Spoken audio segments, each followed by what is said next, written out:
All right, welcome once again to Atlantic City Focus and Civic Engagement.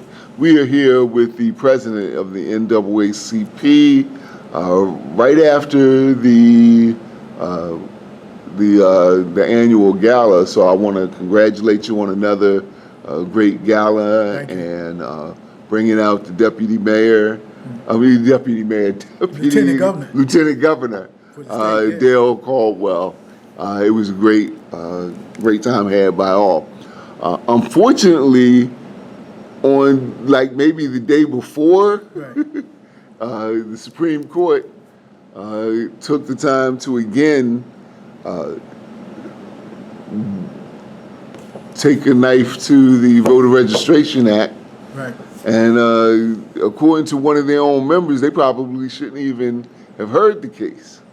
But we're here with the president of the Atlantic City chapter of the NAACP, Mr. Kaleem Shabazz. Thank you for taking time out of your busy schedule to talk to us. I'd like your official reaction to the Supreme Court decision, please. Let me say this. Thank you very much for giving me the opportunity to be on your forum, Brother Tyler. You have many listeners, as you already know, and I am always encouraged by the chance to come and speak about civil rights and social justice. Firstly, what we did tonight, our regular meeting, we passed 2 resolutions with regards to voting rights. The first one was for the Atlantic City NAACP to support the federal John Lewis Voting Rights Act, which is stuck in Congress now, which we hope that after the midterms we can move that through the Congress. The second one, which is has much greater hopes of passing, is the state John Lewis Voting Rights Act, sponsored by Assemblywoman Verlina Jackson and several other co-sponsors. We are very hopeful that's going to get through the Assembly and through the New Jersey State Senate to help us in New Jersey with regard to voting rights. Both of those resolutions, I'm happy to report, passed unanimously by the general membership here of the Atlantic City NAACP. We believe that the voting rights decision was atrocious. We believe that it was immoral.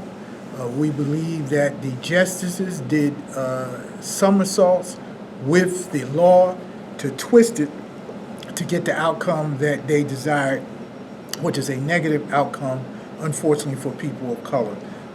But I think that what we are going to do on a national NAACP level, on a state NAACP level, and a local NAACP level is encourage people to register, to mobilize, to vote.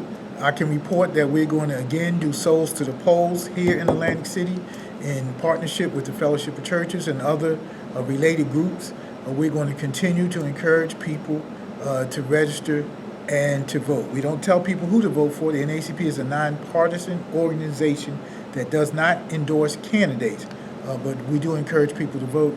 At our meeting tonight, we had Tim Alexander, who's a civil rights lawyer, explain to us the impacts of this voting rights decision and why it's important for us to respond in nonviolent, legal, and civil rights manners against this. And I just think it's atrocious, if I can use that adjective, that decision.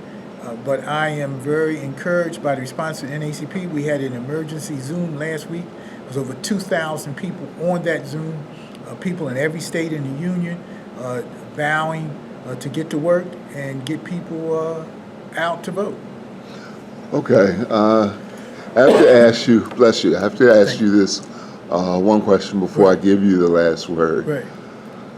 What do you say to someone who is average, everyday citizen, who has voted in every election that they were able to vote and is saying, my gas bill is $4 a gallon, my electricity has doubled since last summer, I can't find affordable housing, and you want me to be upset about a voter registration act? Well, that's a good question. I would say to them 3 things, really. I would say look back in history quickly. You can Google it and see what a hard struggle our forefathers and foremothers had to vote.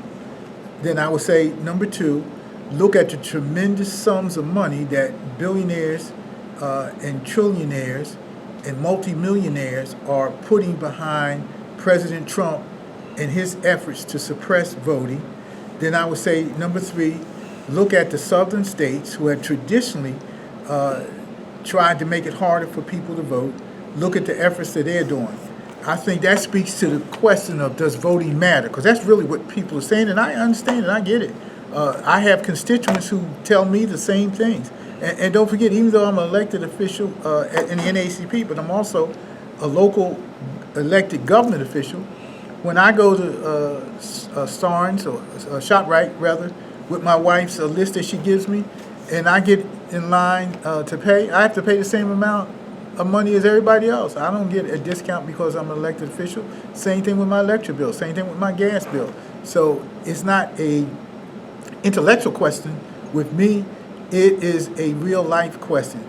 I'm saying that we have to support people who are going to push back against the class of billionaires who are trying to enrich themselves at the price of working people, at the price of people who have to go to work every day for a living. And we can't afford to stop. We can't afford to get frustrated. We can't afford to sit down. We can't afford to slow down. We have to keep pushing. All right. The hour is late and later for you, so I want to thank you for always being available. I mean, always being available Thank you. whenever I call on you to either speak as a city councilman or as president of the NAACP. I'll give you the last word on this topic. Okay. I think, and Brother Tyler, I really hope, and this is my talk for now to June 2nd, which is the primary, until November 5th. I think it's November 5th, the general election. November 2nd, I'm sorry, November 2nd. My talk is please, please vote. You're discouraged, I understand. You are frustrated, I understand. You are appalled by the prices, I understand. But change can happen. We must fight back. We see who the people are who are trying to restrict the resources for themselves and their circle of cronies. There's another group of people who are fighting to expand the resources and make things more fair, and that's how I'm going to vote, and I would encourage people to vote their values. Thank you so much. Thank you, sir.